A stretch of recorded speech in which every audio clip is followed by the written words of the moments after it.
here.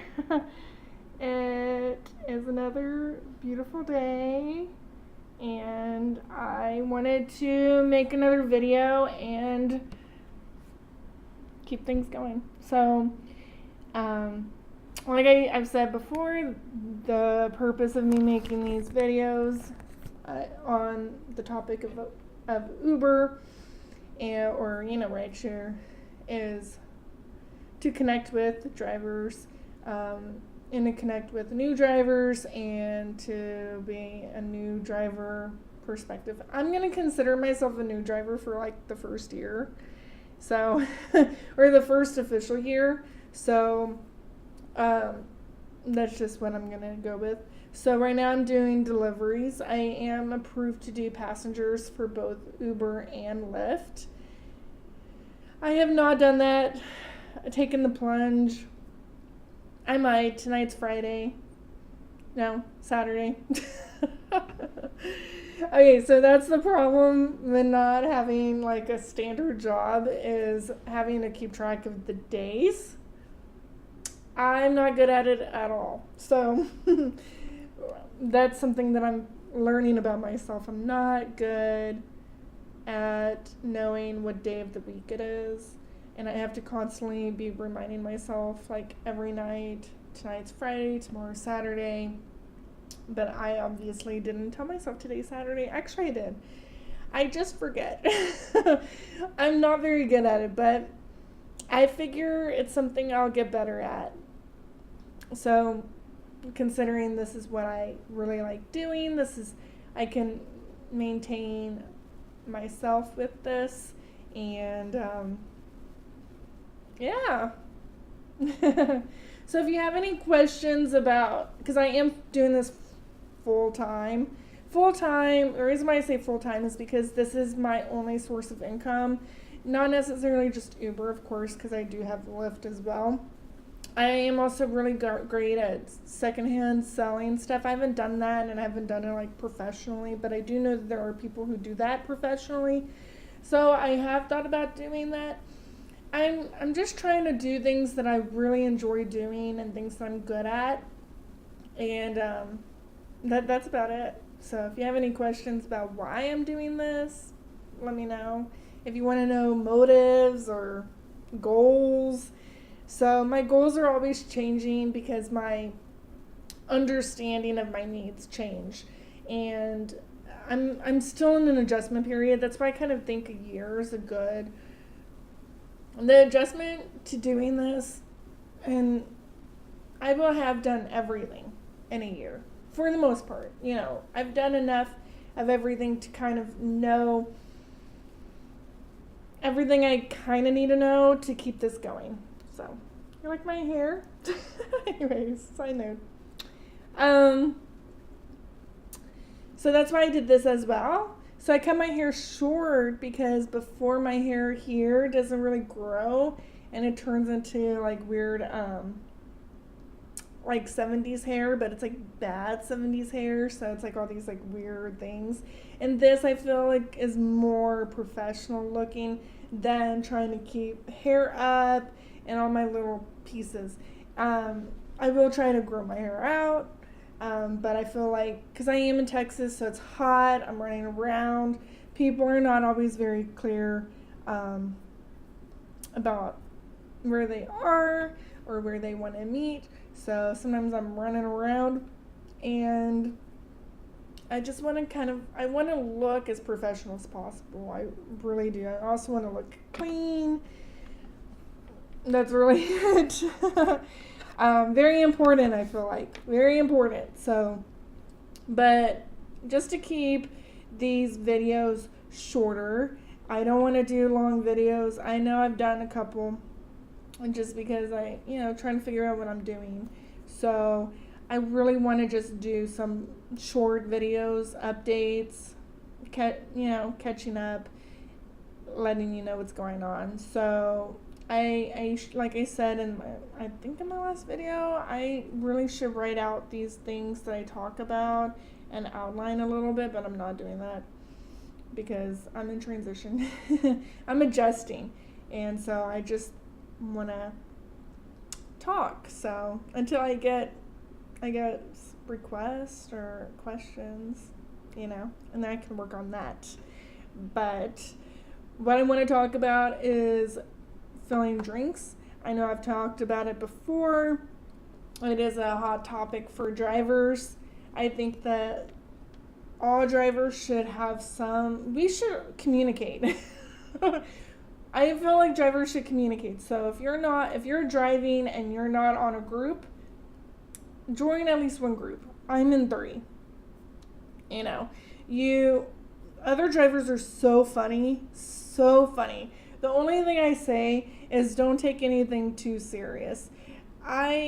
Everyone has different opinions about things, different ways that they're going to go about doing things. Some people, if you're whining, they're going to call you out on it. Own it. Yeah. There's no reason to be blocking people. People block for dumb stuff, like I said. So if I would just join a group. I think it's entertaining, it's fun, you kind of know the area, especially with area, so I'm in Dallas driving groups, and so you're talking to other people who are also in Dallas, or also in Atlanta, or also New York, or LA, or wherever. So I think it's really important to have a group of drivers that are close to you, because they're going to know the restaurants that you're going to. If you're having a problem with a certain restaurant or a certain location or a certain manager, then you can post in that group and see if anybody else is having that issue. Is it just you? Do you need to do an attitude check? Maybe it's you. Maybe you should see if it's just you or other people or this person or this restaurant. I also think it's important to talk to the employees and things like that. So when it comes to filling drinks, I just don't go into it anymore. It causes extra drama. It makes me uncomfortable. I'm sure it makes the other person uncomfortable, or the other people uncomfortable. Anybody listening to the conversation is uncomfortable. I just call. I also wait a time on the delivery. So when I'm on the way to the delivery, I'll make the phone call and I'll report it.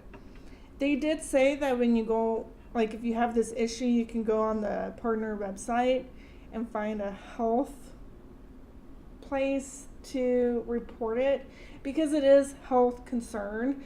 In Texas, we should not be driving and filling up drinks. We should not be driving and completing orders. First of all, this is the restaurant's responsibility. I have a culinary food background. I've worked in restaurants, multiple kinds of restaurants.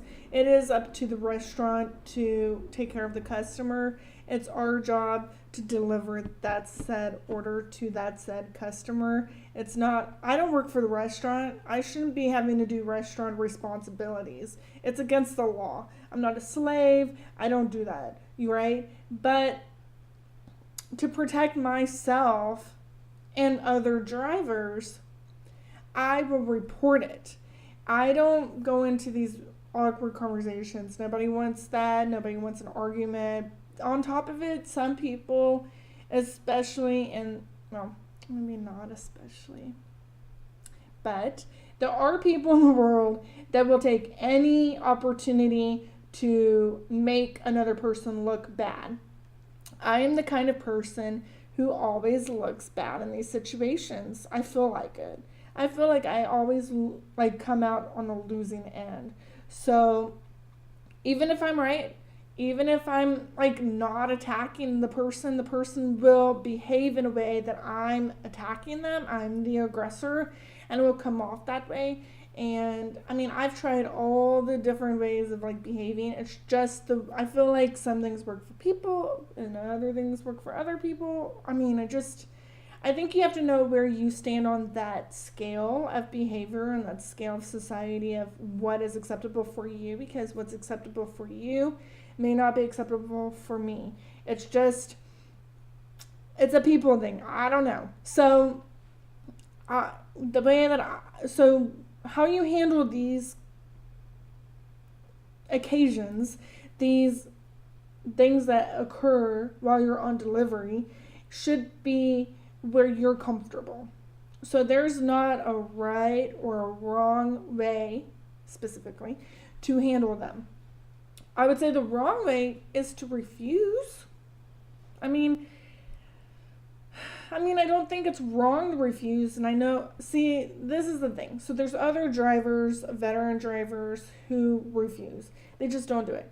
They've been doing it probably since the market started in their city, and they were kind of the first drivers. And these restaurants are probably they probably know that, like, this person always comes in for this reason, and they're not going to do X, Y, or Z. So if they say they're not going to do it, right? But then the new drivers, they're going to try to push this. I feel like this is just human nature. There's certain people in the world that just push their work on other people. And so the only way that I can combat it is to go to the authority. And the authority for me is Uber. And then the authority for Uber is the state or the law. So they report it to the area manager, and the area manager goes to the restaurants. I believe this does happen. I know there's other drivers that are like, well, it's a waste of time.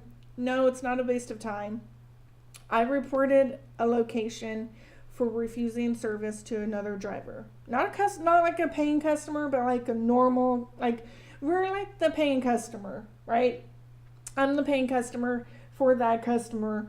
Like, I'm there in their stead, right? So this driver was refused service at this particular place, this particular location, because they were gonna, like, play their rules and stand in line and blah blah blah, right? And so they were refused service. On top of it, I'm sure this location made drivers fill drinks, grab chips. She made me grab chips and all this, right? I reported it. This was when I was pretty new, like within my first month of working, right? It freaked me out. I wish I had it on camera because it's one of those YouTube videos, And I reported it, and the area, I'm assuming, did their job, because the next time I went, and I thumbs downed it, and I still went. I went back, and they had the drink ready for me. The bag was ready to go. Super nice. And the girl that was refusing service, she wasn't like at the cashier. So I'm just saying that we drivers, I don't understand why we are like, we need to be employees or anything like that. I think as long as we communicate with Uber as contractors, because they are the ones with the contract with these restaurants. These restaurants are supporting us. Like, they're supposed to support us, We're supporting the restaurant by delivering their food in a insulated bag, just as if it was my food. I'm delivering it just like that to the customer. I think that's the most important thing. Handle the food as if it was your own, but don't eat it, right? Like, don't actually consume it, right? So that's weird.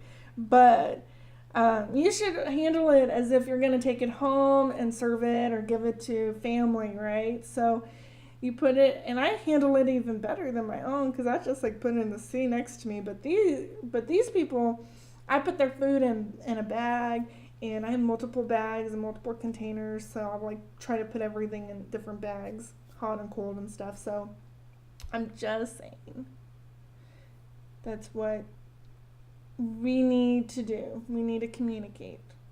We need to communicate with each other, and we need to communicate with Uber. And we shouldn't be pushing around and asking for things that aren't by the book. There's many drivers that do that. So, they'll just get weeded out. They're going to give up. They're going to be like, I'm not getting what I want. I'm like, well, then go. And then they get mad. So I'm just saying, it's not that serious. You have your opinion. I have my opinion. Go right ahead. So if you are driving for Uber, let me know. If you have any questions about how to handle this or any other situation, let me know. I'm here. I just really want to connect with drivers. I am in the Dallas area. I don't do Fort Worth. I am all the way East Dallas, so that would be a stretch. The furthest west I go is usually Irving, Grapevine area. I don't go further than that, so not normally, or I haven't. And so I will see you in my next video. Good luck driving. Be safe out there.